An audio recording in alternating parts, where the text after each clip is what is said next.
ஒரு மனிதன் ஒரு நாளைக்கு சராசரியாக 16,000 வார்த்தைகளை பேசுகிறான் அப்படின்னு சொல்லி ஒரு ஆய்வு முடிவு நமக்கு சொல்லுது. நாம் எப்படிப்பட்ட வார்த்தைகளை பேசிக்கொண்டிருக்கிறோம்? படிப்பு நிமித்தமாக, வேலை நிமித்தமாக, மற்றவங்களுக்கு ஃபோன் செய்து அவங்களுடைய சுக பலனை நம்ம விசாரிக்கிறோம். இயற்கை சீற்றங்களை பற்றி பேசிக்கொண்டிருக்கிறோம். உலக போர்களை பற்றி நாம் பேசிக்கொண்டிருக்கிறோம்.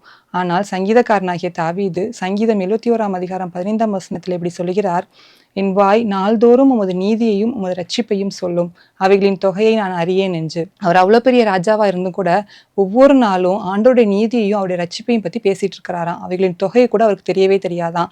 இன்னைக்கு நாம் பேசுகிற வார்த்தைகள்ல எத்தனை வார்த்தைகள் ஆண்டோடைய நாம மகிமைக்கென்று இருக்கின்றது நம்ம சிந்தித்து பார்ப்போம். ஆண்டவர் நமக்கு செய்த கிருபைகள், நன்மைகள், அவர் நமக்கு பாராட்டிய இரக்கங்கள் எவ்வளவோ இருக்கு. அதை நாம் மற்றவர்களுக்கு சாட்சியாக நாம் அறிவிக்கிறோமா? இதுவரைக்கும் நம்ம அறிவிக்காட்டியும் இன்னையிலேருந்து நம்ம ஒரு முடிவெடுப்போம். ஆண்டோடைய நாம மகிமைக்கென்று நம்முடைய வார்த்தைகளை உபயோகிப்போம். நாம் மற்றவர்களுக்கு ஆசீர்வாதமாக இருப்போம். ஆண்டவரிடமிருந்து ஆசீர்வாதங்களை பெற்றுக்கொள்வோம்.